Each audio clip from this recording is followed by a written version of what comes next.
चलिए.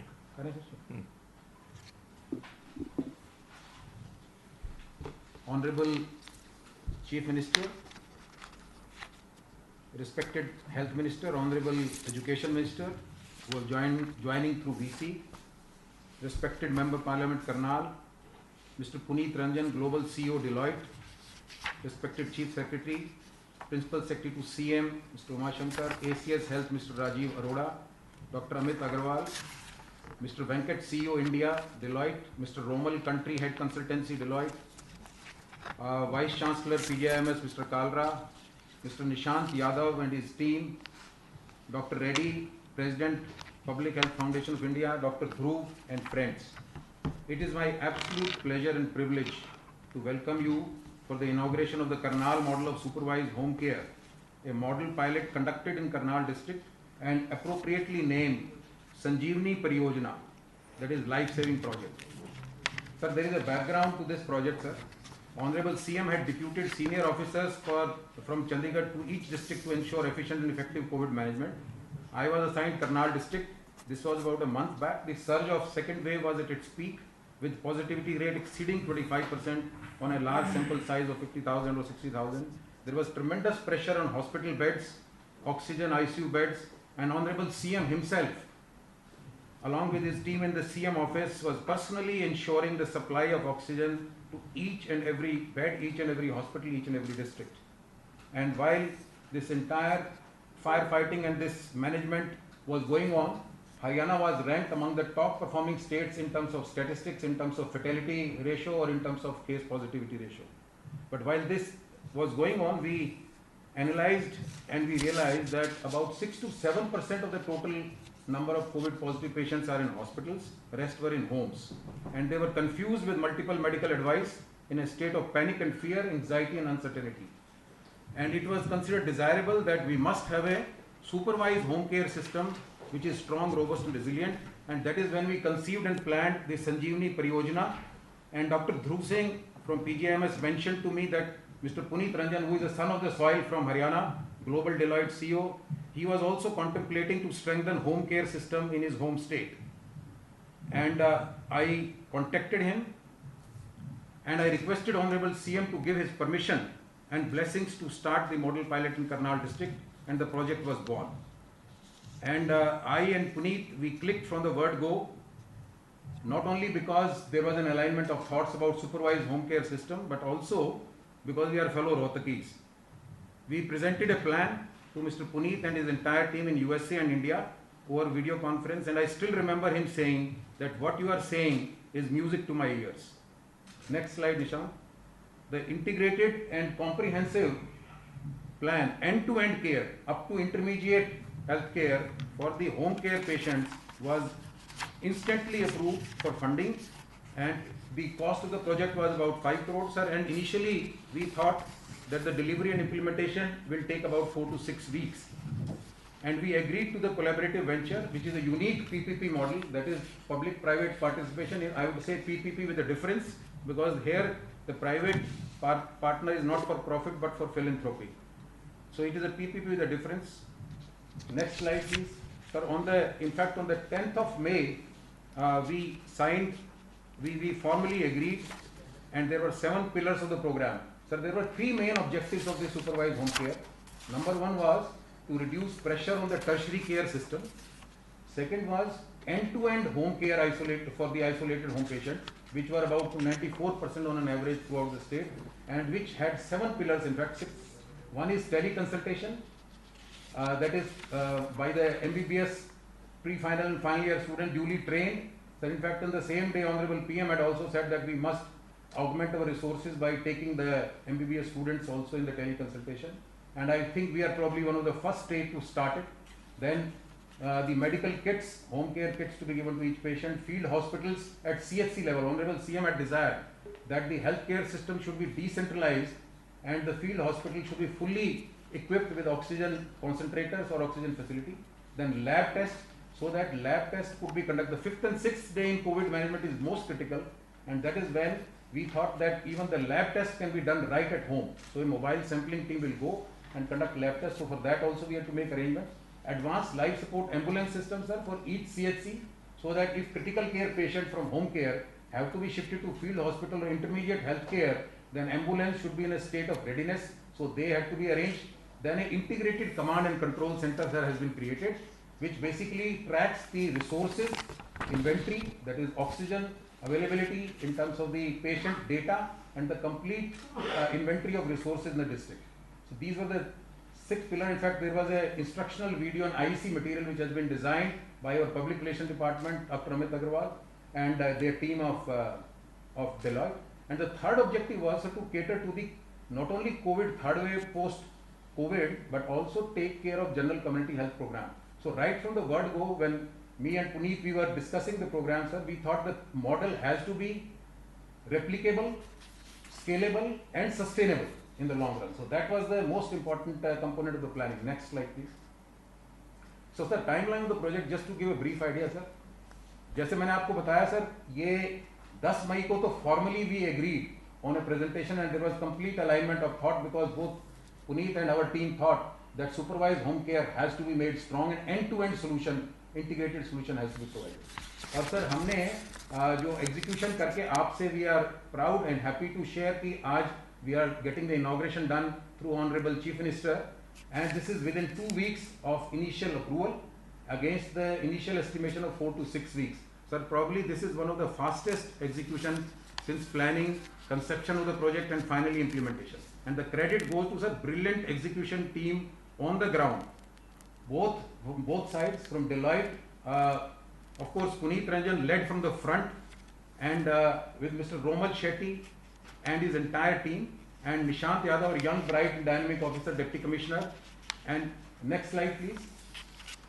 Sir, the components जो हमारे इस प्रोजेक्ट में थे, you can see the scale and magnitude of project because procurement had to be done for equipment, supplies, services. For example, 200 oxygen concentrator और वो सब 10 लीटर पर मंथ के हैं sir, costing 3 crore. Then pulse oximeter 6,500. Lab test sir हर एक जगह पे घर में जाके पेशेंट का जो भी एडवाइस करेंगे हमारे कंसल्टेंट उसके हिसाब से. And ALS ambulances 8 ambulances for 6 months on hiring basis. और ये उसके साथ साथ जो हमारे कल्पना चावला मेडिकल कॉलेज के 200 स्टूडेंट्स हैं और इनको जो ट्रेन किया गया उसके लिए जो प्रोफेशनल सपोर्ट हमें मिला है, doctor Dhruv Singh, doctor Dureja and his team in Kalpana Chawla medical college, and of course doctor Reddy from public health foundation of India. So उनके प्रोफेशनल सपोर्ट से finally this project was implemented. और जो पूरी टीम है सर दोनों तरफ से, रोमल और निशांत और उनकी पूरे ग्रुप में, they work day and night literally. एक तो सर टाइम जोन का डिफरेंस था, जो हमारे यहाँ दिन होता था वहाँ रात होती थी. I think Puneet is exactly 12 hours away, और रात था तो दिन था, तो we were literally through text, through video conference and through telephone calls we were directly monitoring on a daily basis. और पूरी team they work with complete passion, जोश और जुनून और उत्साह के साथ sir. And we are happy sir the project has been finally implemented, is being inaugurated by you. And the entire procurement sir, it was not only the procurement had to be done in a manner, because I think remember Puneet telling me कि we have to devise an ethical mechanism of procurement, कि not only हम speed से procure कर रहे थे, we have to make sure कि due diligence जो है वो फिर भी रहे. और उसमें हमारा हरियाणा मेडिकल सर्विस कॉर्पोरेशन के जो रेट्स थे वेंडर्स के पूरे नेशनल और लोकल लेवल पे लेके उनके रेट कंपेयर करके, and then the best prices were obtained. Sometimes the prices were high, but the most important thing is Puneet immediately gave a go ahead even if the prices were high, but the speed of decision making was immense. So sir, with this the project has been implemented. Next.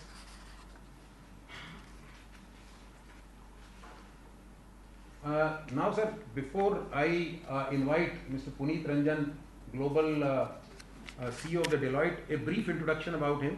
Sir, Puneet is the Deloitte Global CEO, leading an organization that is leading professional service organization in the world with $50 billion turnover. He has about 3 lakh employees all over the world and 50,000 alone in India. And he has been CEO since 2015, and he has led Deloitte with about $50 billion revenue since in 2020. Sir, Puneet is a son of Haryana, as I mentioned, son of the soil, and he has deep roots and deep-rooted connection, emotional bond with Rohtak in particular and Haryana in general. And having grown up in Rohtak, he moved to United States on a Rotary Foundation fellowship, and the rest is history. He is passionate about leading business with a purpose, and under Puneet's leadership, Deloitte launched World Class, a global effort to prepare 50 million futures for the world of opportunity based on his belief that when society thrives, business thrives. Puneet has several accolades, including he being named as Empowered to the list of top 100 ethnic minority executive role models 2020. The Indian Diaspora Business Leader list recognized Ranjan as one of the 50 executives from the Indian diaspora of top tier international corporation 2020. Outside of Deloitte, is a member of the Business Roundtable, the International Business Council of the World Economic Forum, and serves as a member of the several not-for-profit board, including the US-India Strategic Partnership Forum. Previously, he served as the chairman of the United Worldwide. Sir, if you will remember, 2016 में हमारा happening Haryana हुआ तो माननीय मुख्यमंत्री जी ने पुनीत रंजन जी को हरियाणा गौरव सम्मान से भी सम्मानित किया था. और उनके बारे में इतना ही कहूँगा, with this amazing speed of decision making and amazing clarity about everything, कि जैसे if I say उनके बारे में कि मंजिलों पे जिन्हें जाना है वो शिकवा नहीं करते और शिकवों में जो उलझे हैं वो पहुंचा नहीं करते. मिस्टर पुनीत रंजन. वाह वाह वाह. Devinder ji, you are making me sound a lot better than I really am. Honorable Chief Minister Manohar Lal ji, आपको मिलके बहुत खुशी हुई. धन्यवाद. आप और मैं तो दोनों रोहतक से हैं. बिल्कुल बिल्कुल. It has been a real pleasure talking to you and also getting to know Devinder. It's a real honor, Chief Minister ji, that we get a chance to work with you, to collaborate with you, and to take part in Sanjeevani Pariyojana. Devinder, Nishant, the entire team has worked seamlessly with the Deloitte team. And we commend you, Honorable Chief Minister ji, commend Devinder ji. Devinder and I have decided that we're going to call each other by first name basis. So Devinder, Nishant has done an excellent job and the entire Haryana team, and in particular Dr. Reddy, who has been a great mentor, and Dr. Chowdhury. By the way, Puneet ji, Devinder ji is also a Rohtki. Is he? This must be very, very good. ये सारे रोहतकी इकट्ठे हुए. सारे रोहतकी इकट्ठे हुए. करनाल के बाद हमें Honorable Chief Minister जी रोहतक का करना है, नहीं तो मेरी मदर मेरे को कभी भी नहीं. बिल्कुल. I welcome the idea. मुझे गुस्सा चढ़ रहा है कि आपने रोहतक क्यों नहीं किया. I welcome the idea. So I just want to say it's been really wonderful to work with the entire team for this bold, innovative and fit-for-purpose collaboration. I also want to acknowledge the other honorable ministers that have joined and guests, and also want to point out your Principal Secretary Uma ji, who has been really working with us as well. As Devinder said, this is a unique public-private collaboration. It's been completed in record time with great collaboration. Our purpose is to make an impact that matters, and through this collaboration, we're helping to expand the hospital ward, which will enable those with mild to moderate COVID to recover at home, thereby freeing hospitals to treat the critically ill. As I've said, this is personal to me. As Devinder said, I grew up in Rohtak. After the Karnal pilot, I made a commitment that we hope to expand next. I made a commitment to Dr. Chowdhury, who also happens to be a family friend, that we will expand this to Rohtak. I also want to add one more thing. We did decide today that in addition to paying the honorarium for the 200 wonderful MBBS students from Karnal, we're also going to pay an honorarium to the ASHA workers. Very good. So we'll work with Devinder, but Deloitte will take that responsibility. I think they're doing wonderful work, and we will fund their PPE equipment as well as pay an honorarium. Devinder, back to you.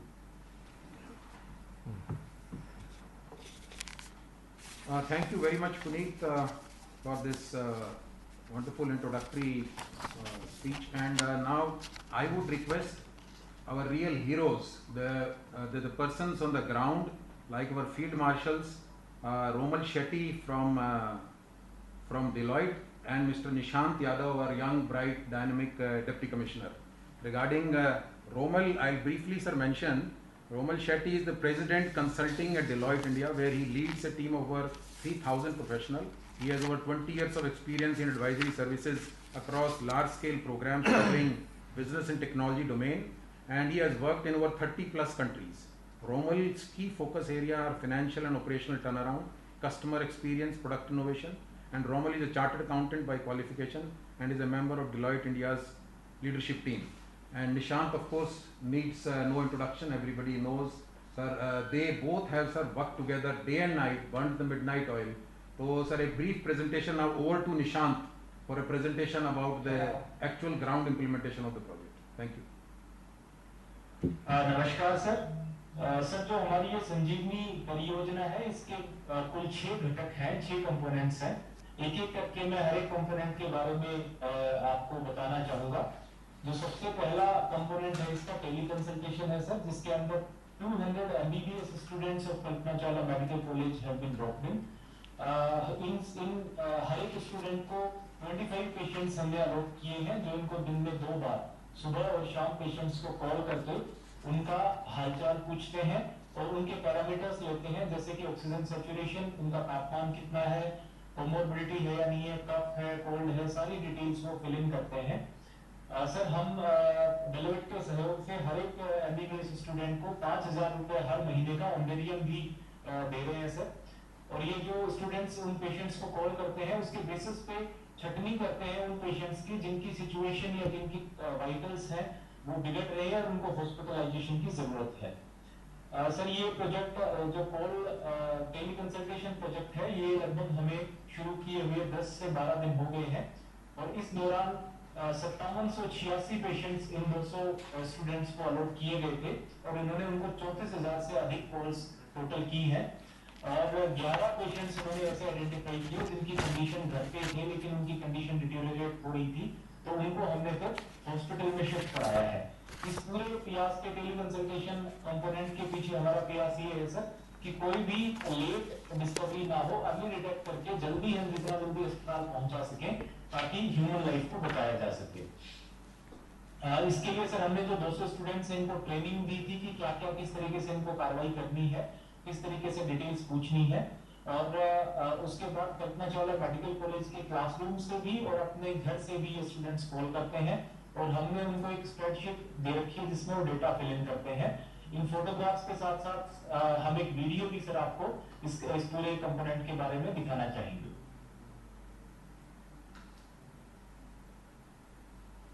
Tele consultation ताकि Covid से प्रभावित कुल मरीजों के 94% को घर पर ही स्वास्थ्य सलाह उपलब्ध कराई जा सके, जिससे मुख्य अस्पतालों पर बोझ कम पड़े। इसके तहत कल्पना चावला मेडिकल कॉलेज के 200 छात्रों को इस काम में लगाया गया है, जो प्रतिदिन 2 बार फोन द्वारा घर में आइसोलेट मरीजों से संपर्क करते हैं। उनसे उनके तापमान, ब्लड प्रेशर, ऑक्सीजन लेवल एवं शारीरिक स्वास्थ्य बारे जानकारी दी जाती है। मैं Kalpana Chawla medical college Karnal final year की छात्रा हूँ। हमारे यहाँ पर एक स्टूडेंट्स का ग्रुप बनाया गया है जिन्हें टेली कंसल्टेशन ड्यूटी के लिए बोला गया है। उसमें हम जो माइल्ड पेशेंट्स होते हैं, जिनको ज़्यादा लक्षण नहीं होते हैं, जो घर पर ही ठीक हो सकते हैं, उनको हम दिन में रोज 2 बार कॉल करके उनका ध्यान रखते हैं और उनको मॉनिटर करते हैं। हम उनसे दिन में सवाल पूछते हैं, जैसे कि आपको कोई बुखार है, आपको खांसी है, दस्त है, या उनके पल्स ऑक्सीमीटर की वैल्यू भी पूछते हैं, जिससे हम अगर उनको कोई खराबी है हम उसे जल्दी पकड़ सकते हैं और हम अपने जो डिस्ट्रिक्ट अथॉरिटीज हैं हम उनको आगे ये बात पहुंचाते हैं ताकि वो उस पर एक्शन ले सकें। जैसे ही मालूम पड़ता है कि मरीज की तबीयत बिगड़ रही है तो तुरंत उसे इलाज हेतु कोविड अस्पताल में दाखिल करवाया जाता है। हर विद्यार्थी पर रोजाना 25 मरीजों से संपर्क करने का दायित्व है, जो उसे तब तक निभाना है जब तक मरीज सही नहीं हो जाता। इस प्रकार घरों में आइसोलेट 5,000 मरीजों की देखभाल एवं मॉनिटरिंग की जा रही है। इस कार्य हेतु हर विद्यार्थी को 5,000 रुपये महीना प्रोत्साहन राशि भी दी जा रही है, जिस पर 30 लाख रुपए का खर्च आया है और जिला प्रशासन करनाल की मेहनत से ये मानवीय सेवा का कार्य निर्बाध रूप से जारी है।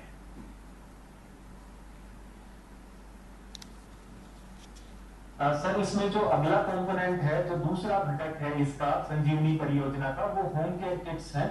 जैसा कि सर आपके मार्गदर्शन में और माननीय स्वास्थ्य मंत्री जी के मार्गदर्शन में डायरेक्शंस हुई थी कि हर एक एक्टिव कोविड पेशेंट को एक होम किट दी जानी है, जिसके टोटल 15 कंपोनेंट होने चाहिए, जिसमें जरूरी मेडिसिन है, पल्स ऑक्सीमीटर, थर्मोमीटर, स्टीमर और मास्क, ये चीजें दिए जाए।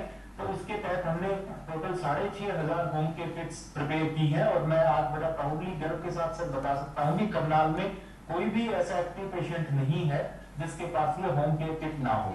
और इन किट्स की सहायता से सर हम जैसे बताया टेली कंसल्टेशन मॉड्यूल है, उसमें जो स्टूडेंट्स कॉल करते हैं जब पेशेंट्स को, तो किट में जो ऑक्सीमीटर्स हैं, थर्मोमीटर्स हैं, उनकी सहायता से एग्जैक्ट रीडिंग ली जा सकती है और पेशेंट की एग्जैक्ट कंडीशन का पता किया जा सकता है कि वो कितना क्रिटिकल है। तो सभी आइसोलेटेड होम आइसोलेटेड पेशेंट्स को सर ये किट्स दे दी गई है और इसके बेसिस पे 197 पेशेंट्स आइडेंटिफाई किए गए जिनको स्पेशलिस्ट के द्वारा कंसल्टेशन किया गया।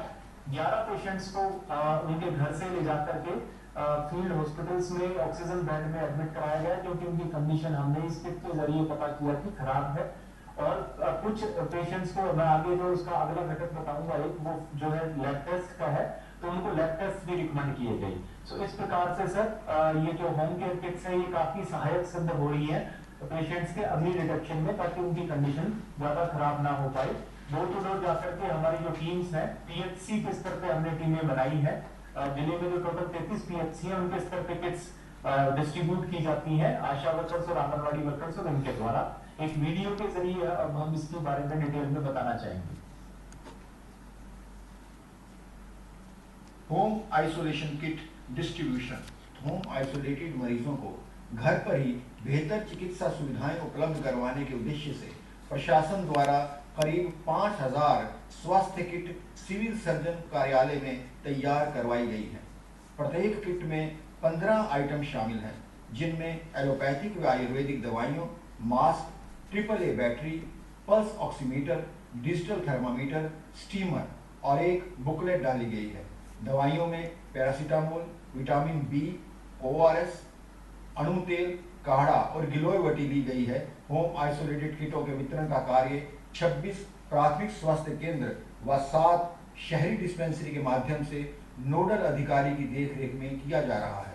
ANM व आशा वर्कर अपने क्षेत्र के कोविड पॉजिटिव मरीज के घर तक किट पहुंचाने का कार्य कर रही हैं। वितरण के दिन से लेकर 1 सप्ताह बाद आइसोलेटेड मरीज से 2 चीजें, ऑक्सीमीटर और स्टीमर, ये वापस ले लिया जाता है और फिर इसे अच्छी तरह सैनिटाइज करने के बाद दूसरे आइसोलेटेड मरीजों को दे दिया जाता है। इन होम आइसोलेट स्वास्थ्य किटों के लिए 6500 थर्मामीटर और इतने ही पल्स ऑक्सीमीटर और स्टीमर खरीदे गए हैं, जिस पर 50 लाख रुपए की राशि खर्च हुई है। जिला प्रशासन द्वारा पूरी मेहनत और हिम्मत के साथ जनमानस की सेवा के लिए ये सराहनीय कार्य किया जा रहा है। सर संजीवनी परियोजना का जो तीसरा कंपोनेंट है वो हमारे फील्ड हॉस्पिटल्स डेवलप करना है। जब सर दूसरी जो वेव थी, सेकंड वेव थी, पीक पे थी, तो ये सामने आया कि सारे के सारे पेशेंट्स जो टर्शियरी हॉस्पिटल्स हमारे जिले स्तरीय हॉस्पिटल्स हैं, चाहे वो मेडिकल कॉलेज हो या प्राइवेट हॉस्पिटल्स हो, वहीं आके एडमिट हो रहे थे, चाहे उनको सिर्फ ऑक्सीजन की रिक्वायरमेंट ही क्यों ना हो। तो इस कड़ी को ध्यान में रखते हुए हमने हमारे जितने भी CHCs हैं सर 8, उन सब जगह ऑक्सीजन बेड्स लगाए हैं और ऑक्सीजन कॉन्सेंट्रेटर्स के थ्रू जो 200 ऑक्सीजन कॉन्सेंट्रेटर हमने डेलोइट के सहयोग से लिए हैं सर, वो 10 LPM वाले कॉन्सेंट्रेटर से अच्छी क्वालिटी के, उनको फील्ड हॉस्पिटल्स में लगाया गया है और हर एक CHC में मिनिमम 15 से 20 बेड हमने तैयार किए हैं और एक जिला स्तरीय फील्ड हॉस्पिटल बनाया है जिसकी क्षमता 100 बेड की है। सो एक टोटल जो 9 फील्ड हॉस्पिटल्स हमारे बने हैं, कॉन्सेंट्रेटर्स के थ्रू यहाँ पे ऑक्सीजन सप्लाई दी जा रही है और होम आइसोलेटेड पेशेंट्स के लिए एक सिक्योरिटी है सर, सेंस ऑफ सिक्योरिटी की जब भी वो कोई बेड लेना चाहे तो इमीडिएटली आके बेड ले सकते हैं। क्योंकि पहले हमने काफी डिस्ट्रेस कॉल्स देखते थे, काफी सारे लोगों को पैनिक कॉल्स आती थी कि अचानक से सैचुरेशन ड्रॉप हो गया, हमें बेड मिलेगा या नहीं मिलेगा। सो एक सिक्योरिटी के तौर पे उनको एश्योरेंस दिया गया है कि आपके लिए बेड ऑलरेडी आरक्षित है, सुरक्षित है, जब भी आप आना चाहें इन फील्ड हॉस्पिटल्स में अपना बेड ले सकते हैं। अभी अगर मैं आज की पोजीशन की बात करूं सर, ये हमारी जो फील्ड हॉस्पिटल है लगभग हफ्ते भर से ऑपरेशनल है, तो 15 पेशेंट तो करनाल जिले वाले जो 100 बेड का हॉस्पिटल है उसमें एडमिट है और 37 पेशेंट हमारे CHCs में एडमिट है, यानी लगभग 30% कैपेसिटीज पे अभी CHCs ऑक्यूपाइड है और जिनको ऑक्सीजन की क्षमता दी जा रही है। इसका सर इम्पैक्ट ये हुआ कि ये लगभग 52 पेशेंट्स जो फील्ड हॉस्पिटल्स में एडमिट हैं, ये हमारे कल्पना चावला मेडिकल कॉलेज के बेड की को नहीं ऑक्यूपाई कर रहे, तो वो बेड हमें अवेलेबल है और ज्यादा सीरियस पेशेंट्स एडमिट करने के लिए, और इनका जो ट्रीटमेंट है CHC स्तर पर ही किया जा रहा है सर। और ये कुछ तस्वीरें हैं जो हमारे CHC लेवल फील्ड हॉस्पिटल्स की हैं। इसके बाद सर जो चौथा कंपोनेंट है इसका वो लैब टेस्ट है सर। जैसा कि बताया गया है कि जो एक्टिव पेशेंट है उसकी कंडीशन को और नजदीकी से और क्लोजली जानने के लिए इन्फेक्शन के चौथे या पांचवें दिन 3 प्रकार के test, complete blood count test, blood sugar, CRP test, इनको करवाया जाएगा तो हम और बेहतर तरीके से पता कर सकते हैं कि इसको हॉस्पिटलाइजेशन की जरूरत है या नहीं है और उसकी क्रिटिकलिटी पेशेंट की कितनी है। तो हमने सर डेलोइट के सहयोग से हिंदुस्तान वेलनेस लैब को इसके लिए चिन्हित किया है, और ये जो है फ्री ऑफ कॉस्ट घर घर जाकर के सैंपल कलेक्ट करना उन पेशेंट का और उनका टेस्ट करना और रिपोर्ट 24 घंटे के अंदर अंदर देना, ये प्रयास किया गया है। तो हर रोज शाम को 7 बजे जैसे ही हमारे पास जिन घर के पूरे पेशेंट्स की लिस्ट आती है वो लिस्ट हम लैब के साथ शेयर करते हैं। ये अगले दिन अपना रूट चार्ट बनाते हैं। इन्होंने हर एक CHC पर एक लैब टेक्नीशियन रखा है जो अपने अपने CHC के अंदर आने वाले गाँव के पेशेंट्स का घर घर जाकर के ब्लड सैंपल लेके आते हैं और इसका टेस्ट करने के लिए गुड़गांव भेजते हैं। रात भर जो है टेस्ट किए जाते हैं और सुबह 9 बजे से पहले इनकी रिपोर्ट ऑनलाइन हमें प्राप्त हो जाती है। ये रिपोर्ट जो 200 MBBS स्टूडेंट्स हैं उनको अवेलेबल करा दी जाती है और वो उनको जो 25 पेशेंट्स अलॉटेड हैं तो वो अपने हर एक स्टूडेंट अपने 25 पेशेंट्स की रिपोर्ट देख लेता है और उसके बेसिस पे हम डिसाइड करता है वो स्टूडेंट कंसल्टेंट के सहयोग से कि किस पेशेंट को होम आइसोलेशन से ऑक्सीजन बेड पे शिफ्ट करने की आवश्यकता है। तो ये पूरा इकट्ठा कोलैबोरेटिव एफर्ट है सर। पिछले 2-3 दिन में जब से लैब टेस्ट वाला इनिशिएटिव शुरू हुआ है हमने 77 टेस्ट ऑलरेडी कैरी आउट कर लिए हैं और 24 घंटे में इनकी रिपोर्ट भी प्राप्त की जा रही है। ये कुछ फोटोग्राफ्स हैं सर जो डोर टू डोर घर जाकर के सैंपल कलेक्शन की है। संजीवनी परियोजना का जो 5वां कंपोनेंट है वो ALS एम्बुलेंस है सर। जिले में से पहले हमारे पास 25 basic life support ambulances available थी, लेकिन जो ALS एम्बुलेंसेज हैं जिसमें वेंटिलेटर की सुविधा हो, जिसमें और बाकी सभी सुविधाओं से लेस हो, वो अवेलेबिलिटी हमारे पास नहीं थी। तो डेलोइट के सहयोग से हमने 8 एम्बुलेंसेज अभी ली है और हर एक CHC के स्तर पे एक एम्बुलेंस को लगभग पिछले 4-5 दिन पहले से ही स्टेशन करा दिया गया है। हर एक एम्बुलेंस पे 2 ड्राइवर्स और 2 लैब टेक्नीशियन रहेंगे सर ताकि 24 घंटे ये एम्बुलेंस ऑपरेशनल रहे। और इस एम्बुलेंस का कार्य ये है कि जिस भी पेशेंट जो होम आइसोलेट पेशेंट है जिसको हमारे यहाँ से कॉल जाता है स्टूडेंट्स के रिकमेंडेशन पे, उसको उसके घर से CHC पे लेके जाना और फिर CHC से अगर जरूरत पड़ी पेशेंट क्रिटिकल हो गया तो कल्पना चावला मेडिकल कॉलेज लेके आना। तो ये सारा का सारा जो है कार्य ALS एम्बुलेंसेज देख रही है सर।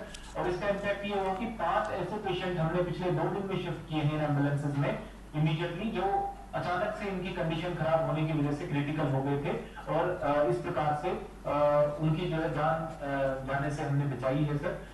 24 घंटे ये ऑपरेशनल है सर। और इसका एक फायदा ये हुआ कि पेशेंट्स का CHC स्तर पे ट्रस्ट बढ़ा है, क्योंकि शुरू में पेशेंट्स थोड़े हेजिटेट कर रहे थे CHC पे जाने के लिए, वो सीधा Kalpana Chawla medical college tertiary health care है वहां आना चाहते थे। जब से उनको पता चला कि लाइफ सपोर्ट एम्बुलेंसेज CHC स्तर पे तैनात है तो उनका ट्रस्ट बढ़ा है। उनको लगता है कि अगर CHC में उनकी सिचुएशन आगे बिगड़ती भी है तो आधे से घंटे से 40 मिनट के अंदर अंदर उनको शिफ्ट कर दिया जाएगा कल्पना चावला मेडिकल कॉलेज। तो ये 8 एम्बुलेंसेज सर हमारी हैं। इसका जो पूरा फ्लो पैटर्न है इसके बारे में एक ब्रीफ वीडियो हम आपसे शेयर करना चाहेंगे। एडवांस लाइफ सपोर्ट एम्बुलेंस गंभीर मरीजों को कोविड अस्पताल कल्पना चावला राजकीय मेडिकल कॉलेज में तुरंत प्रभाव से दाखिल करवाने के लिए 9 CHC यानी फील्ड अस्पताल गरौंडा, बल्ला, असंध, इंद्री, कुंजपुरा, नीलोखेड़ी, निगदू व नीसिंग में एक एडवांस लाइफ सपोर्ट एम्बुलेंस तैनात की गई है। आधुनिक सुविधाओं से युक्त ये एम्बुलेंस हैं जिनमें विशेषतः oxygen cylinder, ventilator, BiPAP machine, suction machine, auto loader, stretcher की उपलब्धता है।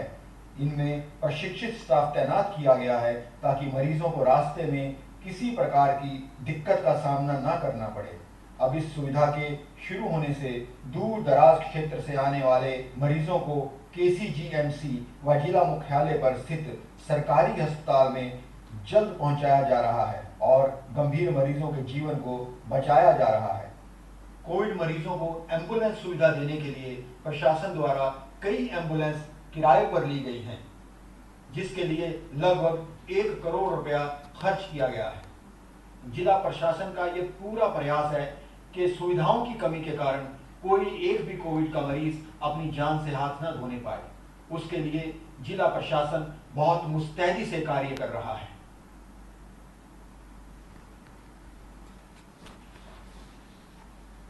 सर, जो इसका छठा कंपोनेंट है वो कंट्रोल एंड कमांड सेंटर का है, जो कि हमारे सेक्टर 12 में जो नगर निगम की नई बिल्डिंग बन रही है उसके 2nd फ्लोर पे स्थापित किया गया है। इस कंट्रोल एंड कमांड सेंटर में सर एक तो जो हमारी डोर टू डोर सर्वे की टीम है, जिनको हम फील्ड टीम के नाम से जानते हैं, जिनको आपके बाद हमने गाँव में भेजा था, उनका सारा डेटा हमने कमांड सेंटर पे डाला है। इनफैक्ट मैं बताना चाहूंगा कि लगभग 4,21,000 लोगों की स्क्रीनिंग अभी 1.5 लाख गाँव में हम कर चुके हैं, और उसके बाद जो भी ILIs जो इन्फेक्टेड जिनके सिम्टम्स थे उनके 780 लोगों के टेस्ट भी RT-PCR हमने अकॉर्डिंगली करवाए हैं। तो उनका सारा डेटा जो है आप कमांड सेंटर पे देख सकते हैं। साथ ही जो MBBS स्टूडेंट्स डेटा फीडिंग करते हैं पेशेंट की फीडबैक लेके, पहले वो गूगल स्प्रेडशीट पे करते थे, उसको भी हमने कंट्रोल एंड कमांड सेंटर पे लिंक कर दिया है।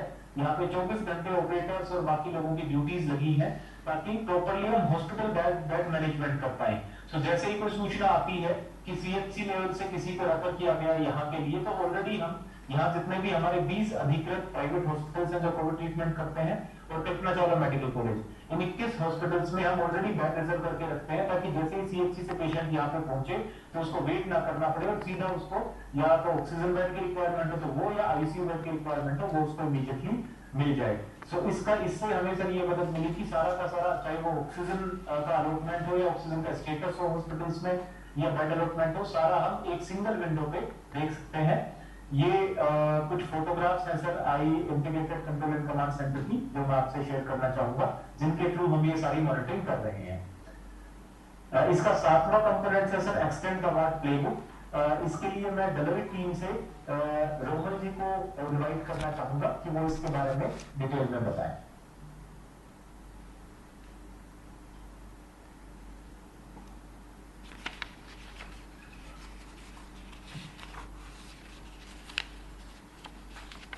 Thank you, Nishant. Thank you, Nishant, and Honorable Chief Minister. I just want to say again, as what Puneet has reiterated, I think it has been a fantastic experience working with Nishant and team, Mr. Singh, Uma Shankar ji, because the speed at which we have done is a combination of both teams. And just to bring back one very important part of the integrated command and control centers, we're also building the analytics on the command center to actually say where could there be potential hotspots. So not only working where there's already been a case, but where could be potential hotspots, and therefore we could use resource. As we built this entire model, we said that okay, how can we ensure that what is being built in Karnal can that be scaled and replicated across across Haryana and across the various districts. And we felt that the way to do it is to create a simple playbook. That this playbook, for example, this playbook which the government team, the Deloitte team has been built along with support from Dr. Reddy and the PHFI team and Dr. Dhruva Chaudhary and the PGIS team. This playbook contains all the learnings of what has been done in Karnal, and this could be a reference guide for all our district administrations, all of the divisions, for an accelerated setup and scale, customized to fit for their purpose requirements. It covers all the 6 pillars, whether it's the command center, COVID hotline, virtual health, ambulances, field hospitals, which have been documented in a very simplified manner to know what are the objectives, what are the considerations, and what are the prerequisites to execute these pillars. This playbook will now be augmented with detailed standard operating procedures that can be a starting point for all the officers to replicate this. Nishant, if you could move to the next slide. As we looked at this program, we designed a playbook and an integrated approach, keeping in mind 3 objectives: access to the healthcare system, quality of the healthcare assets, and experience of the patient in the remotest villages to someone in a town or an urban area in a socially equitable manner. And how can we enhance and improve them in an innovative, replicable and scalable way? Access, the first objective, access to healthcare, is met when someone in the most remote village is called by a telehealth personnel. It's improved when there's a COVID hotline that is effective. It's further enhanced when instead of them traveling to the healthcare centers, the ASHA workers come to them with an isolation kit, armed with an information and awareness pack. It's further improved with mobile pharmacies coming to their doorsteps, and this structure can finally also support the vaccination efforts. The second objective is really in terms of the quality of healthcare assets, which can be improved by, of course, tangible assets like oxygen concentrators to field hospitals.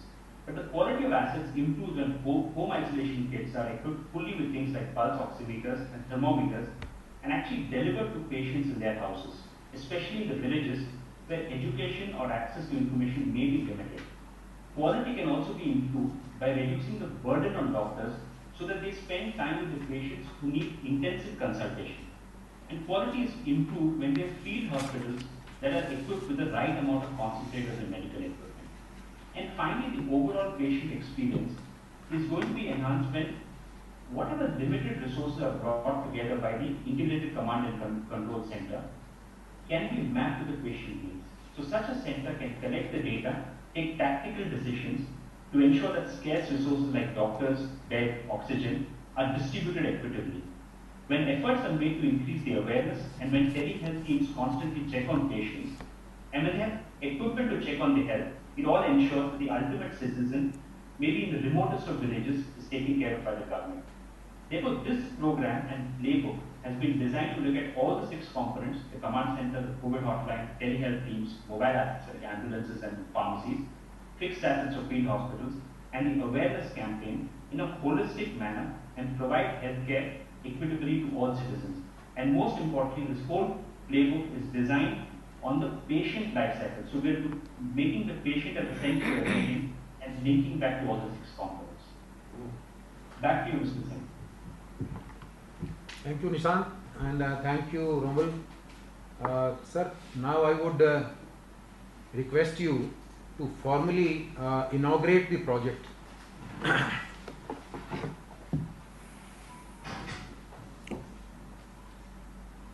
धन्यवाद.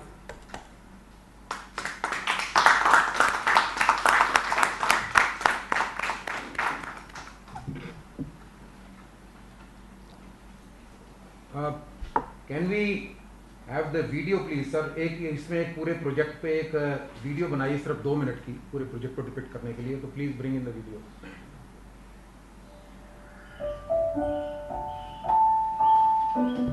घर हमारी जिंदगी में न जाने कितने किरदार निभाता है. बचपन में ये मां का प्यार बन जाता, जवानी में दोस्त का विश्वास बढ़ाता, बुढ़ापे में एक साथी की तरह परवाह दिखाता, और अब ये निभाने जा रहा है एक और अहम किरदार, क्योंकि मुख्यमंत्री मनोहर लाल के नेतृत्व में करनाल में शुरू हो रही है प्रदेश की पहली घर पर ही कोविड उपचार सेवा संजीवनी परियोजना.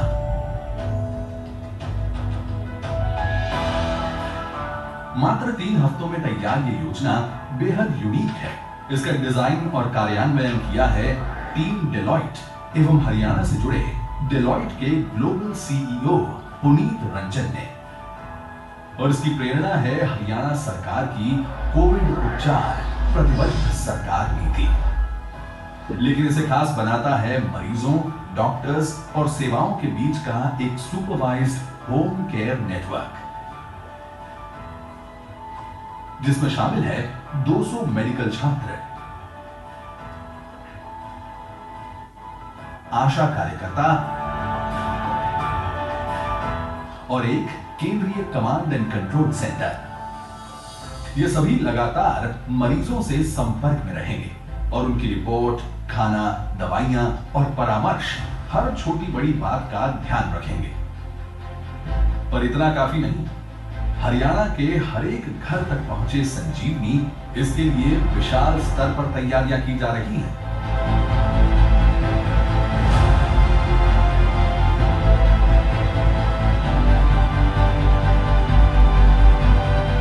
जिसमें मरीजों तक निशुल्क मास्क, ऑक्सीमीटर, थर्मोमीटर एवं बेसिक दवाइयां पहुंचाने से लेकर इमरजेंसी में वेंटिलेटर एम्बुलेंस उपलब्ध करवाने तक, तेजी से टेस्टिंग लैब्स की संख्या बढ़ाने से लेकर मरीजों को 3 टियर मेडिकल इंफ्रास्ट्रक्चर की सुविधा पहुंचाने की दिशा में काम हो रहा है, ताकि हरियाणा बने देश की सावधानी की राजधानी।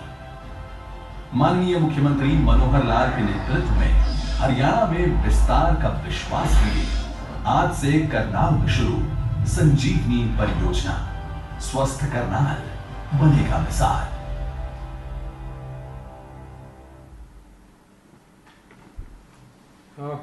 I would now request Puneet Ranjan to summarize the approach and benefits of this program briefly.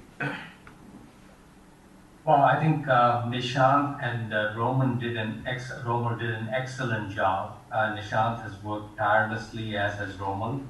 I think the beauty of this program, Honorable Chief Minister Ji, is the integration of the program and the best practices embedded in the program fit for purpose. So the ASHA network, for instance, the 200 medical students that are manning the telehealth line, the tiered hospital beds that Nishant talked about. I think that is just the totality of that makes this a very unique and I think an innovative program. Nobody else, to my knowledge, within India is doing what we are trying to do here. It is also scalable, so we can take it to the next district, Rohtak, and then across the state. So I think the speed with which we've done this, the fit for purpose mentality, the collaboration, I think makes this a very innovative program. And Nishant and Romal and the entire team deserves a lot of credit. I would also, Devinder, if you wouldn't mind after you introduce them, would also like to highlight Dr. Reddy, whose ideas helped us, as well as Dr. Chowdhury, because they're both frontline doctors that have been working the COVID situation, and they have been absolutely instrumental in making this a success. Thank you, Puneet. Now, before I ask Puneet now to have a small panel discussion with Dr. Dhruv Chaudhary and Dr. Reddy for the way forward and how we can scale and replicate this model, I would like to, sir, very briefly give introduction of Dr. Reddy and Dr. Dhruv. Professor K. Srinath Reddy is the President, Public Health Foundation of India. He is associated with our model project, and he is formerly head of the Department of Cardiology at All India Institute of Medical Sciences. He was appointed as the first Bernard Lown Visiting Professor of Cardiovascular Health at Harvard School of Public Health, and presently serves as an adjunct professor of epidemiology at Harvard. He holds advisory positions in several national and international bodies, and is also an adjunct professor of the Rollins School of Public Health, Emory University, and honorary professor of medicine at the University of Sydney. He was the president of World Heart Foundation from 2013 to 15, and is also a Padma Bhushan awardee. I'd also like to very briefly introduce Dr. Dhruv Chaudhary, who is very well known here in Haryana. Dr. Dhruv Chaudhary is presently Senior Professor and Head Department of Pulmonology and Critical Care Medicine, PGIMS Rohtak, and State Nodal Officer for COVID-19 Control Program.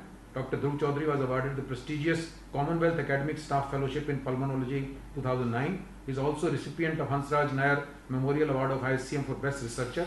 Professor Chaudhary is a pioneer in the field of telemedicine in Haryana, and first center of telemedicine in the state was established in Rohtak under his leadership in 2006. He also established the first center in simulation for training of medical students and trainee doctors in critical care medicine and bronchoscopy at PGIMS. Now I request Puneet to have a short panel discussion with both of them regarding the way forward. Thank you. Thank you, Devinder. Thank you, Devinder, and Dr. Chaudhary and Dr. Reddy. It is again great to be with you. As I said, I've learned a lot from you in the past few weeks. Dr. Reddy, I'm going to start with you. First, what are the factors to consider for scaling up this model to the rest of the state?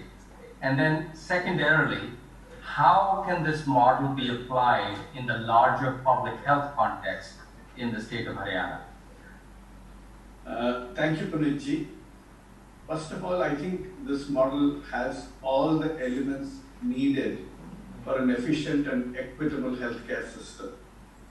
Though we are assembling all of these components in the face of a public health emergency and trying to demonstrate efficiency in providing the needed services as fast and as well as possible, I believe this has the ability to be scaled up, not only within the state of Haryana, but also elsewhere in the country too.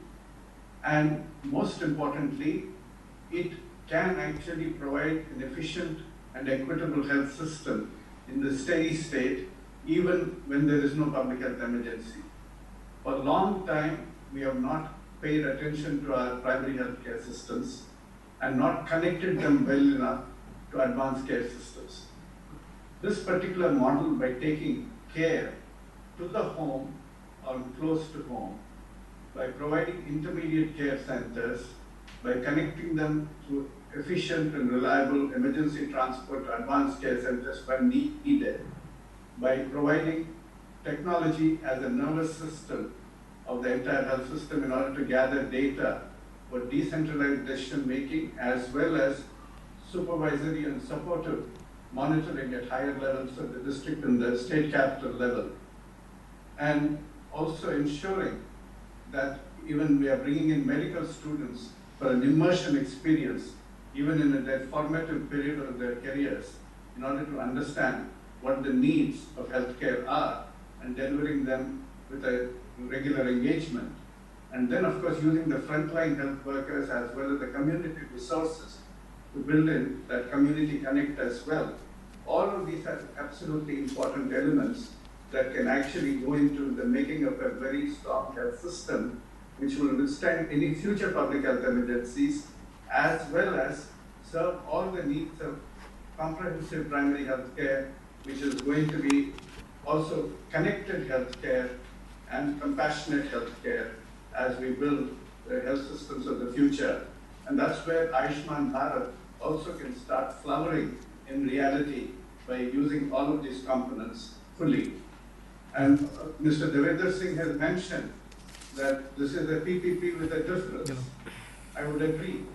This is a public partnership. This is not a public-private partnership, but a partnership for public purpose, in which all the partners are actually joining hands, whether it is the public sector, the private sector, the civil society, the community itself, joining hands and bringing the collective resources to the fore for delivering services to meet a very important public purpose.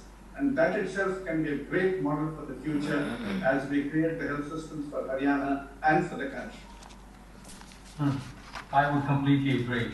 Dr. Chowdhury, you heard Dr. Reddy. I'm certain you agree with him. But from your perspective, what are some of the unique elements of this partnership and this program? And can we use this program down the road for vaccination, as a for instance? Thank you, Puneet. I think I echo. I endorse every single word which Dr. Reddy has said. And I consider him to my mentor now in public health, from super specialty going into it. And thank you, sir, for enlightening us for the last so many years. And I have been actually following that, what he's saying. I agree with every single word he has said. And I agree with you, it's not only the vaccination program, but also the post-COVID care which we will be needing. I think at both places this can be used. And the so-called therapy which we're talking, probably if we use the system efficiently, it can work it out. And what is unique to me, what Sir has said, is a coordination between the different organs the way it is there. And that's what I realized, that when the government decides, they coordinate, they deliver. And I absolutely endorse every single word what Sir has said. And what you are saying for vaccination, as well as for other public health purposes, it reminds me the way the armed forces, they move with their field hospitals. So to have a sustainability, scalability is one part, but we have to ensure that this model remains sustainable. I think we need to, that's where it becomes very important, what we have created, have a great, close coordination with the static organizations which are there, so that it carries itself together. And I think it can also become a great model for teaching and training of our future doctors, nurses, and I think it's the time for us to experiment. I hope Dr. Reddy agrees with me.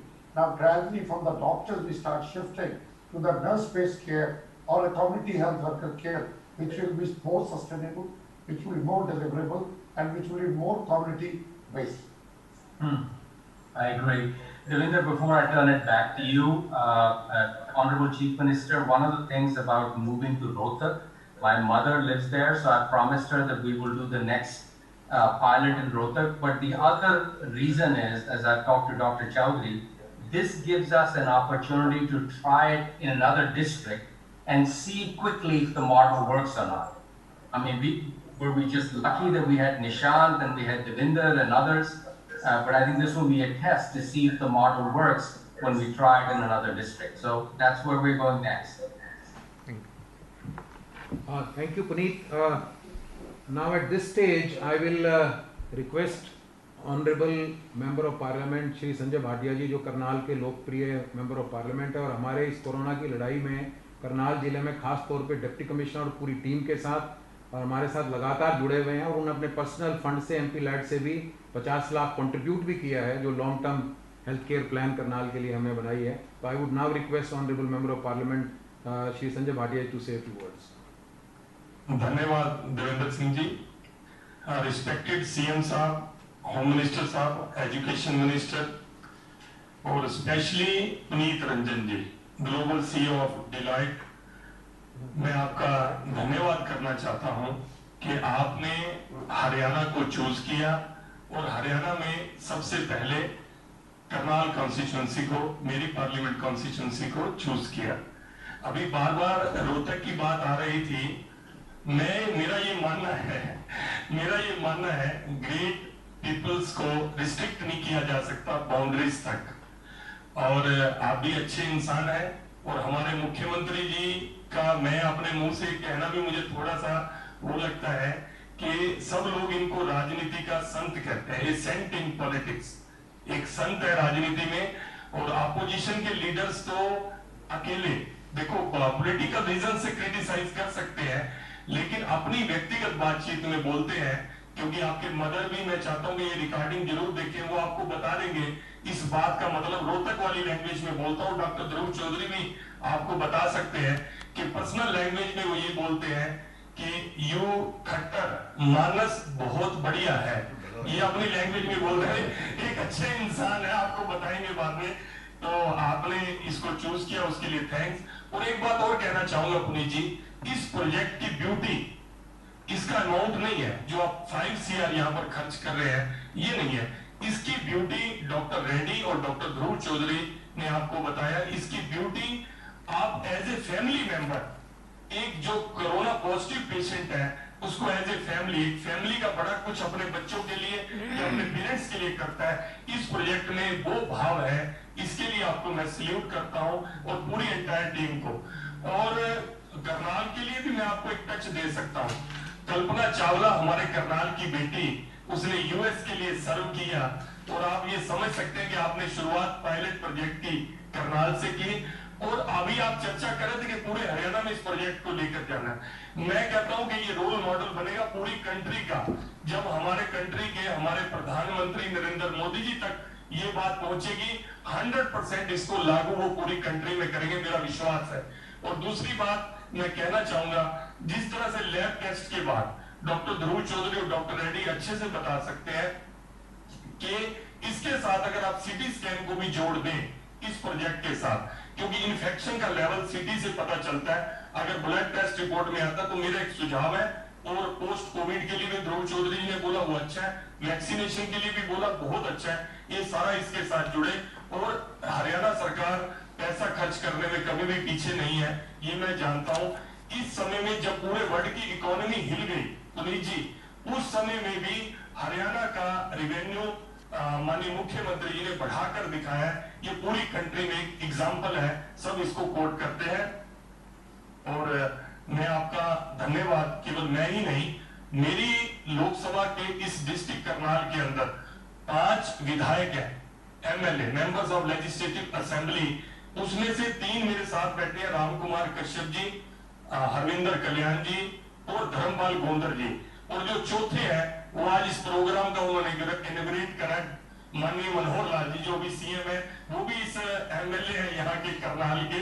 तो 4 लोग आपके साथ जुड़े हैं, मेरे mayor भी यहाँ के करनाल के रेणु बालाजी जुड़े हैं मेरे ऑर्गेनाइजेशन के, और मेरे डिस्ट्रिक्ट के जितने भी हैं सब एडमिनिस्ट्रेशन, डीसी साहब, एसपी साहब। और विशेष रूप से मैं एक जानकारी आपको और देना चाहूंगा, मेरा व्यक्तिगत अनुभव है और मैं ये एक शब्द सच बोल रहा हूँ कि फर्स्ट टाइम हरियाणा के अंदर कल्पना चावला ने एक इतिहास रचा है, मेडिकल कॉलेज ने, इतने बड़े हॉस्पिटल्स में जहां लोगों के लिए पैसे का कोई महत्व नहीं है, अच्छे ट्रीटमेंट के लिए वहां लोगों ने प्राइवेट हॉस्पिटल से भी छुट्टी करवाकर कल्पना चावला में अपना इलाज करवाया है, क्योंकि यहाँ के डॉक्टर्स ने, पैरामेडिकल स्टाफ ने और जो स्टूडेंट्स हैं उन्होंने जो पर्सनल टच पेशेंट्स को दिया है, अच्छे हॉस्पिटल से लोग ना इलाज करवाकर यहाँ पर करवाने के लिए आए हैं। और आप एक अच्छे इंसान हैं, आप हमारे साथ जुड़े, आपका बहुत बहुत धन्यवाद। और मैं एक बार फिर थैंक्स करूंगा कि आपने इस पायलट प्रोजेक्ट की, जो एक कंट्री में एग्जाम्पल बनने वाला है, वहां की शुरुआत आपने करनाल से की।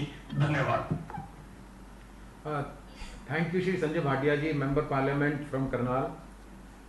I would now request Honorable Education Minister Kanwarpal ji, वो करनाल डिस्ट्रिक्ट के इंचार्ज मिनिस्टर भी हैं और 2-3 बार उनकी विजिट हुई है करनाल में, पूरी डिस्ट्रिक्ट टीम के साथ, अपने सभी वर्कर्स के साथ और पूरी टीम के साथ उन्होंने घंटों मीटिंग लेके हमारा मार्गदर्शन भी किया है और लगातार हमें सपोर्ट किया है। Would now request honourable education minister Shri Kanwarpal ji to address. Thank you.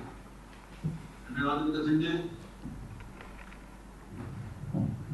माननीय मुख्यमंत्री हरियाणा सरकार श्रीमान मनोहर लाल जी, हेल्थ मिनिस्टर श्रीमान अनिल विज जी और हमारे बहुत लोकप्रिय सांसद संजय भाटिया जी, हमारे सभी विधायकगण, सभी अधिकारीगण, डॉक्टर साहबान, मैं आज संजीवनी परियोजना के शुभारंभ पे माननीय मुख्यमंत्री जी का और सभी मंत्रीगण का, विधायकगण का, सभी अधिकारीगण का आभार व्यक्त करता हूं और इस योजना का स्वागत करता हूं।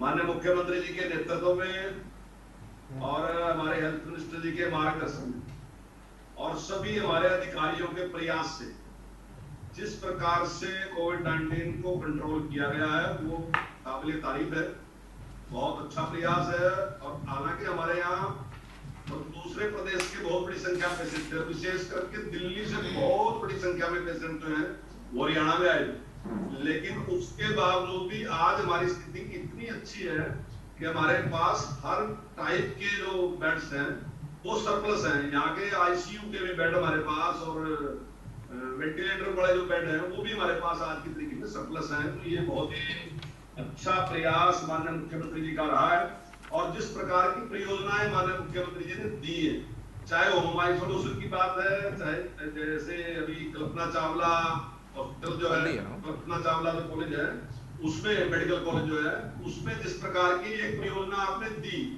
वो काबिले तारीफ है, उससे बहुत बड़ा लाभ हुआ है। मैं समझता हूँ कि शायद पूरे देश में इस परियोजना का लाभ उठाया जाएगा आने वाले टाइम में जब इसकी जानकारी पूरे देश में जाएगी।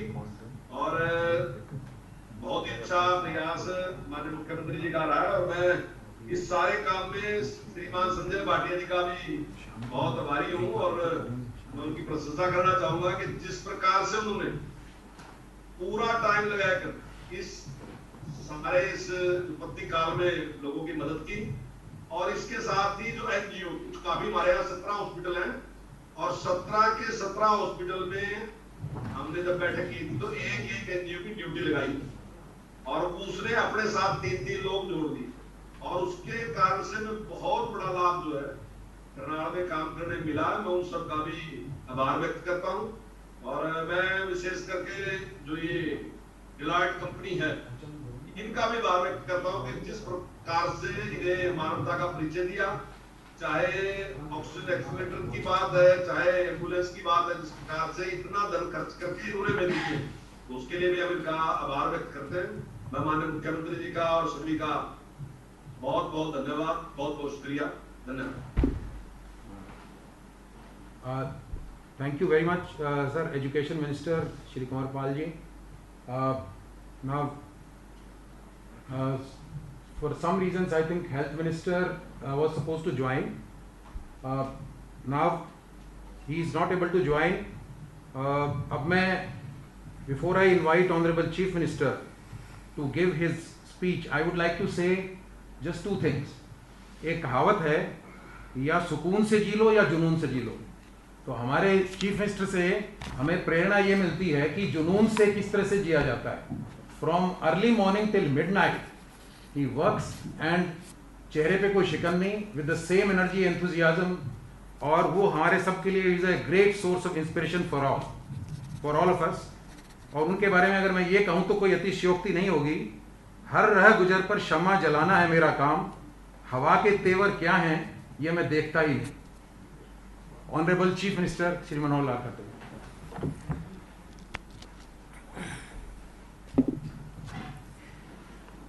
आज के इस बहुत ही, जिसको कहना चाहिए प्रशंसा करने लायक ये कार्यक्रम, जिसका नाम संजीवनी परियोजना ये दिया गया है, हम सब लोग वीडियो कॉन्फ्रेंस के माध्यम से जुड़े हैं। इस कार्यक्रम में हमारे हरियाणा सरकार के हमारे शिक्षा मंत्री श्री कंवर पाल जी, हमारी लोकसभा करनाल पानीपत के सांसद, बहुत ही ऊर्जावान हमारे युवा नेता श्री संजय भाटिया जी, हरियाणा सरकार में हमारे अतिरिक्त मुख्य सचिव श्री राजीव अरोड़ा जी, अतिरिक्त मुख्य सचिव श्री देवेंद्र सिंह जी, श्री उमा जी, और सबसे ज़्यादा मैं आज सम्मान के साथ देख रहा हूँ हमारे डेलाइट ग्लोबल के सीईओ श्री पुनीत रंजन जी।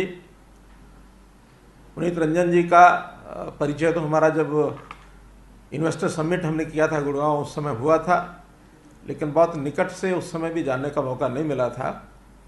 अभी पिछले दिनों जब हमारी इनकी टेलीफोन पर बातचीत हुई तो बहुत नज़दीकी से इनका हमारा परिचय हुआ कि रोहतक से संबंध रखते हैं।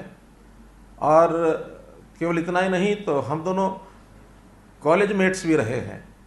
हमारी दोनों की पढ़ाई एक ही कॉलेज में हुई है, Nikiram Sharma government college of Rohtak. और आपका परिवार अभी वहाँ माता जी रहते हैं, मॉल टाउन का डी पार्क है, और संयोग से डॉक्टर चौधरी तो जानते ही हैं रोहतक के सारी ज्योग्राफी को। डी पार्क जहाँ पुनीत रंजन जी का घर है, वहीं भूपेंद्र सिंह हुड्डा जी का भी घर है। तो हुड्डा जी, आप, मैं, पुनीत रंजन जी, इस नाते से संबंध तो कहीं ना कहीं किसी ना किसी के बनते ही हैं। संजय भाटिया जी ने जो कुछ कहा उसमें प्राइवेट टॉक्स में ये सारी बातें होती हैं, करते हैं, क्योंकि कुल मिला करके मेरा एक स्वभाव रहा है कि सत्ता को भोगने के लिए नहीं, सत्ता को सेवा का माध्यम ये बना करके और हम लोग आगे बढ़ रहे हैं। हमारे सभी उपस्थित अधिकारीगण, विशेष तौर पर डॉक्टर रेड्डी, डॉक्टर ध्रुव चौधरी, और जो साथ में हमारे रोमल शेट्टी जी, और हमारे युवा डिप्टी कमिश्नर करनाल के, जिन्होंने इस सारी योजना में बहुत भूमिका अपनी निभाई है, श्री निशांत यादव जी, हमारे सभी विधायकगण, करनाल जिले के हमारे तीनों विधायकगण वहाँ हैं, हमारे एसपी महोदय, अन्य सभी पार्टी के भी पदाधिकारी, और इस समय वीडियो कॉन्फ्रेंस के साथ जुड़े हुए जितने भी सज्जन वृंद, मीडिया के लोग, हमारे पत्रकार छायाकार मित्र बंधु। आज के इस कार्यक्रम को मैं कह सकता हूँ कि आज की एक बहुत बड़ी महती आवश्यकता है। कहते हैं कि आवश्यकता आविष्कार की जननी होती है। 2 वर्ष पहले कभी इस प्रकार की कोई आवश्यकता हमको महसूस ही नहीं हुई कि इस प्रकार के हमको from top to bottom integrated इस प्रकार का वन सोल्यूशन कार्यक्रम भी ऐसे हेल्थ केयर सिस्टम में हमें आवश्यकता पड़ सकती है। अगर 2 वर्ष पहले हमारा विचार होता था तो प्रायोरिटी का जो हमारा सेक्टर था उसको माना जाता था education is the most priority का जो हमारा सेक्टर है, लेकिन आज ये लगता है कि कहीं health care has become the most हमारा प्रायर सेक्टर। चाहे हम इससे पहले भी इसको कोई बहुत कम महत्व का क्षेत्र नहीं मानते थे, लेकिन जैसे देश और दुनिया में, केवल हरियाणा ही नहीं, पूरा देश, पूरी दुनिया जिस प्रकार से किसी एक ऐसी बीमारी में से, महामारी में से गुजर रहा है, तो लगता है कहीं ना कहीं मानवता पर भी संकट है। तो मानवता के प्रति संकट जब दिखता है तो सबसे पहला काम होता है इस मानवता को बचाना। अगर हम सब सुरक्षित रहेंगे तो बाकी सारी चीज़ें भी हमारे काम आएंगी। तो इसलिए जो ये एक हमारा जो जनरेशन इस समय चल रहा है, इस जनरेशन को इस प्रकार की महामारी कभी देखी नहीं थी। सुनी थी हमने कभी, प्लेग की एक महामारी आज से 100 साल पहले इस देश में फैली थी, लेकिन केवल कहानियाँ देखी सुनी थी। आज प्रत्यक्ष देख रहे हैं कि ऐसे बड़े संकट को जब हमने झेला है, तो जो हमारी वर्तमान में जितना इंफ्रास्ट्रक्चर हेल्थ का था वो देखा कि बहुत कम पड़ गया।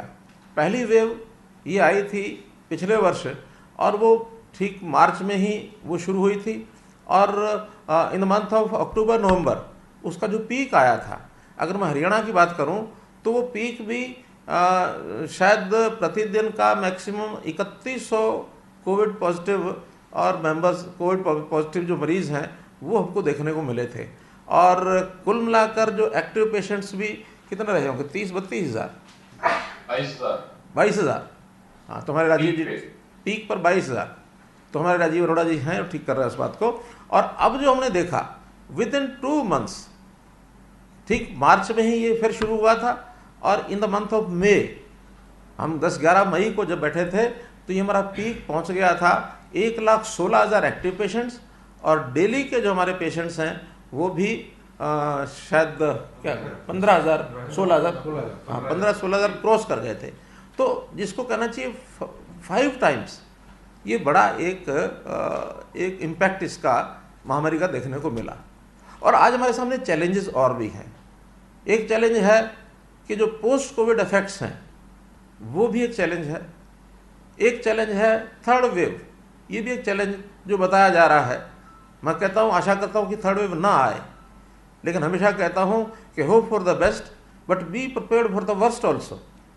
अगर मानो थर्ड वेव आती है और इससे ज़्यादा भयंकर आती है तो उसके लिए भी हमको तैयार रहना होगा।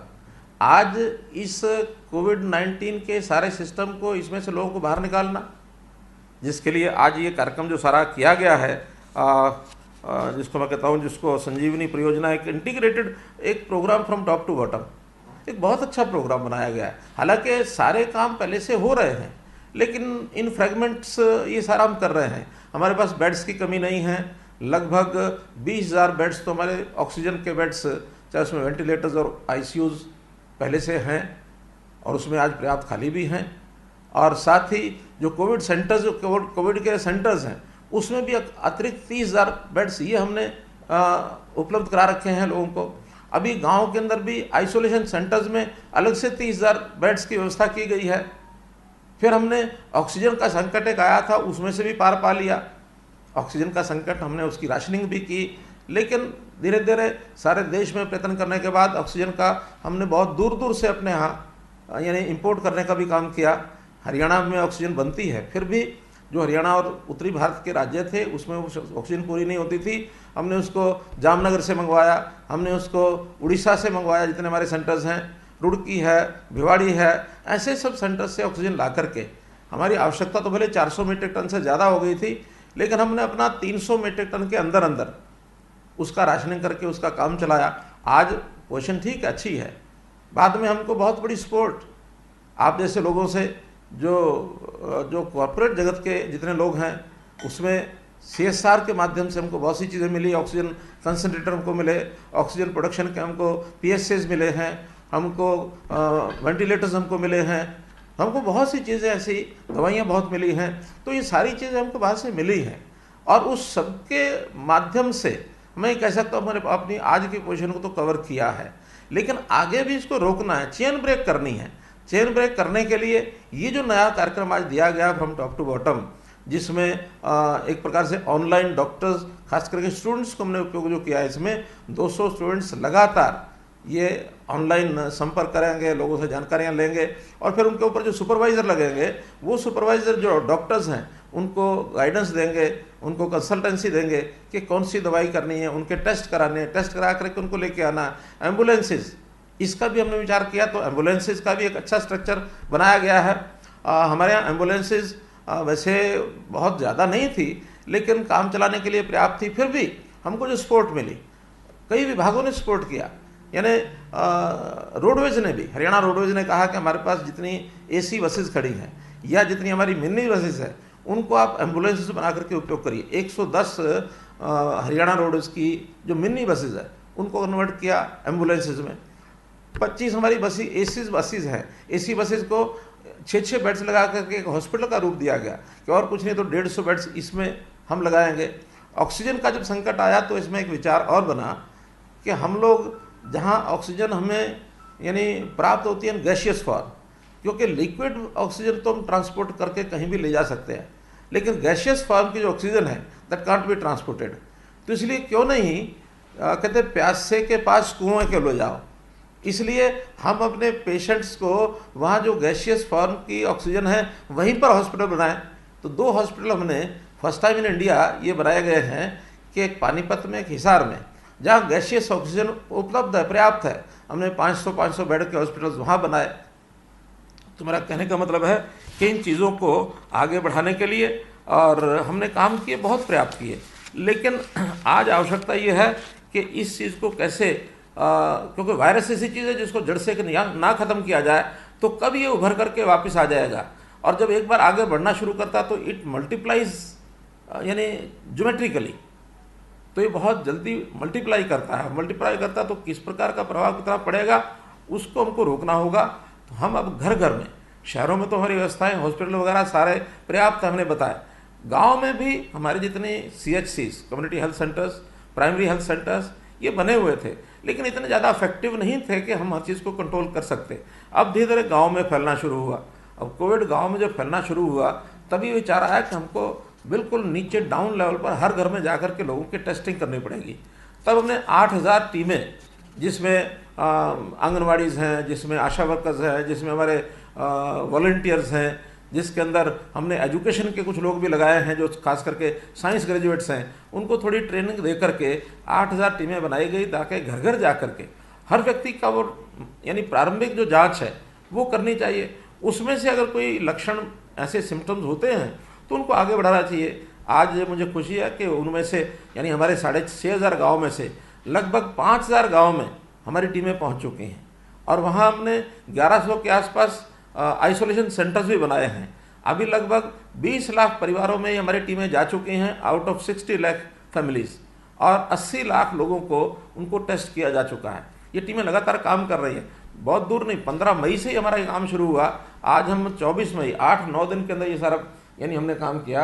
आने वाले 10 दिन के अंदर मैं समझता हूँ कि स्पीड से चलेंगे, हम पूरी गाँव की आबादी को और उसमें हम कवर कर लेंगे। और उसमें एक विशेष बात ध्यान देने लायक यह है कि लगभग 3000 लोग ऐसे मिले इस सारे अभियान में जो कोविड पॉजिटिव थे, और उनको ला करके फिर उनको जहाँ भी कहीं रखना था, उनको आइसोलेशन सेंटर में रखना था या उनको PHC में, CHC में ऑक्सीजन के जहाँ बेड्स है अथवा जो बड़े हॉस्पिटल्स हैं, जैसी जिसकी स्थिति थी उसको हम ले जा करके वहाँ इलाज करा रहे हैं।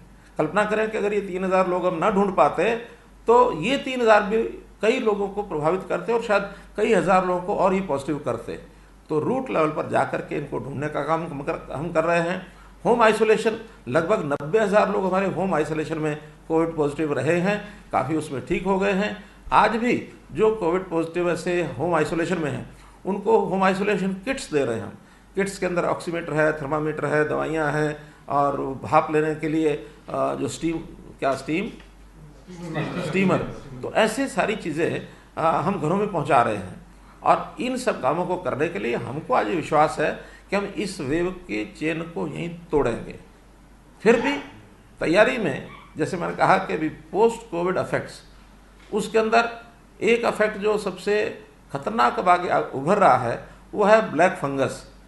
कहीं कहीं वाइट फंगस की बातें भी आ रही हैं, तो ये ब्लैक फंगस को भी हमको चेक करना है। डॉक्टर ध्रुव बैठे हैं, ये हमारे कोविड इस सारे के नोडल ऑफिसर हैं एक प्रकार से, तो नोडल अधिकारी के नाते से इनको और एक डॉक्टर्स की जो टीम है ये लगातार बैठती भी है और हमें आगे कैसे बढ़ना चाहिए। और दवाइयों की भी जो स्केर्सिटी कई बार होती है वो भी चैलेंज होता है। रेमडेसिविर का एक चैलेंज आया था, काफ़ी हमने कवर कर लिया। फिर टॉसिली, इसके इंजेक्शंस का ये अभी भी संकट चल रहा है, कोई बहुत बढ़िया स्थिति में हम नहीं आए हैं। और आज फिर ब्लैक फंगस, इसके जो इंजेक्शंस हैं वो भी हमको मिल नहीं रहे हैं। बहुत मुश्किल से हमको 1200-1400 ही इंजेक्शन मिले हैं, लेकिन पेशेंट्स आज हरियाणा में लगभग 400 तो 2 दिन पहले थे, आज की लेटेस्ट स्थिति मुझे मालूम नहीं। तो ऐसे, और एक बड़ी वेरी कर रही है जो डिमांड है पेशेंट्स की। कोई कह रहा है कि कम से कम 50 इंजेक्शन चाहिए एक पेशेंट को, कोई कह रहा है कि 150 चाहिए। तो ये तो डॉक्टर्स जानते हैं, आप लोग जानते हैं, डॉक्टर रेड्डी, डॉक्टर ध्रुव ये बता सकते हैं ठीक से कि हम कितने इंजेक्शंस की हमको तैयारी करनी पड़ेगी। आज 400 हैं, अब किस गति से ये बढ़ता है या ये रुकता है, डाउन ट्रेंड आता है, ये सारी बातें हमारे लिए चैलेंज है। तो इस चैलेंज को स्वीकार करके भी, खास करके हमारी जो डॉक्टर कम्युनिटी है, डॉक्टर एच के अग्रवाल भी बैठे हैं मुझे सामने दिख रहे हैं, तो ऐसे सब लोग मिल करके डॉक्टर्स की टीम इन चैलेंजेस को भी ध्यान करे और इसको हम आगे बढ़ा सकें। और आज तो मैं क्योंकि जो इस कार्यक्रम को शुरू किया है, एक बात और भी जो चैलेंज के रूप में मुझे बताई गई है, थर्ड वेव जो आ रही है, तो थर्ड वेव में ऐसा बता रहे हैं कि ये बच्चों के ऊपर ज़्यादा अटैक कर सकती है। तो हमारा पीडियाट्रिक्स का भी जो विज्ञान है, इसको भी हमको आगे बढ़ाना होगा। बच्चों के लिए वार्ड्स हैं, बच्चों के लिए बेड्स हैं, वो सारे भी आज ही हमको तैयारी करनी होगी, सोचना होगा। हमारी एक टीम ने इस पर काम करना शुरू कर दिया है ताकि हम मौके पर फिर पछताए नहीं, इसलिए पूर्व तैयारी जितनी आवश्यक है उसको भी हमको ये करना होगा। तो आज तो कुल मिलाकर मैं श्री पुनीत रंजन जी, जिन्होंने इस सारे विषय को शुरू किया है, और इस पर जब आगे इस प्रोजेक्ट का आगे बढ़ाने की बात आई है तो बड़ी अच्छी बात है कि आपने हिसार की, रोहतक की बात आपने चुनी है, और रोहतक के साथ और इसको आगे कैसे बढ़ाना होगा बैठ करके आपस में हम सब लोग विचार करेंगे। ये पूरे हरियाणा में तो हमको लागू करना है, तो हमारे अपने हाथ में, हम लागू कर ही सकते हैं। हमारे हेल्थ डिपार्टमेंट के सब लोग बैठे विचार कर रहे हैं, बाकी लोग भी विचार कर रहे हैं। लेकिन जैसा संजय भाटिया जी ने कहा कि मोदी जी का एक स्वभाव है, हमारे मोदी जी कोई भी अच्छी चीज़ होती है, एक बार उनको ध्यान में आती है तो ही never lose the time to implement in the country. तो ये विषय अगर उनके ध्यान में आता है तो मुझे लगता है इसको वो ज़रूर इसको रेप्लिकेट करने के लिए सारे देश में लागू कर सकते हैं। अच्छा कार्यक्रम है, इस अच्छे कार्यक्रम के माध्यम से जिसको कहूँगा कि जैसे हेल्थ केयर सर्विस को door step of the patient ये ले जाने की सर्विस है, ताकि पेशेंट को तकलीफ ना हो।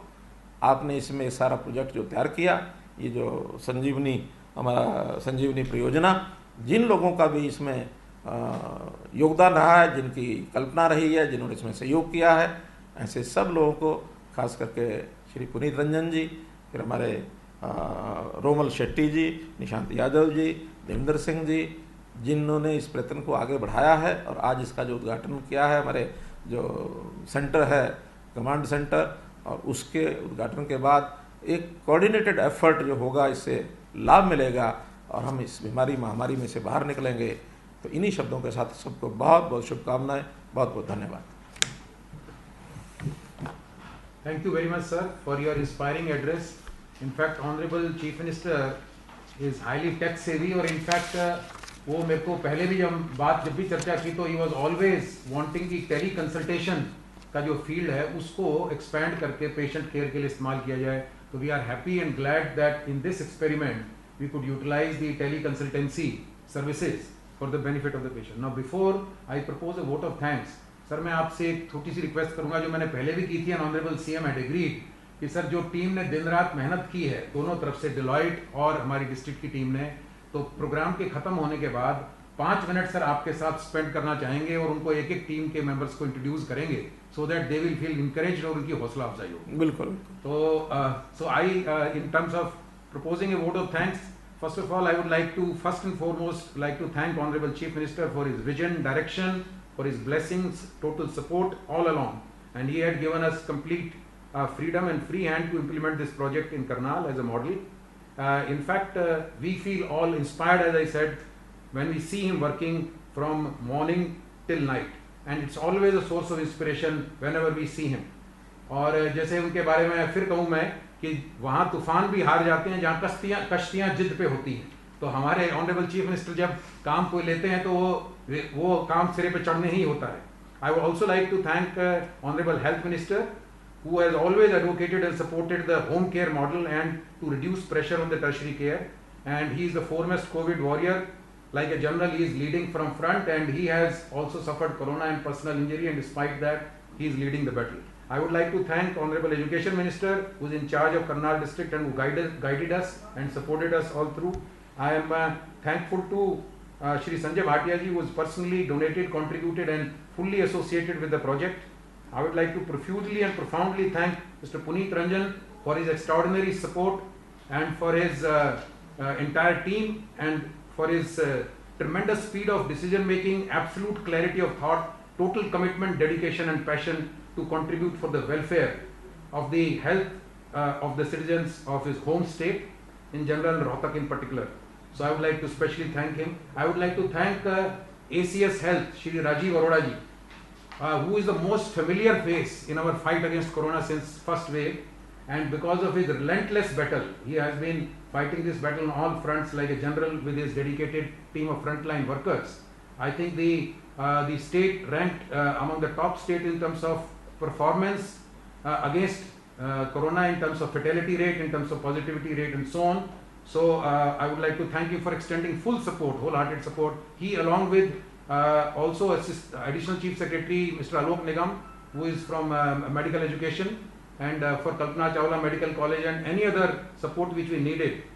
He has been extremely helpful, and therefore I would like to personally extend my gratitude to him. I would like to thank Shri Umashankar ji, who is personally associated in our review meetings twice, at least on 2 occasions, along with Dr. Amit Agarwal. And sir, they have been tremendous source of support and inspiration in going ahead with this project and also for planning for future replication of this project.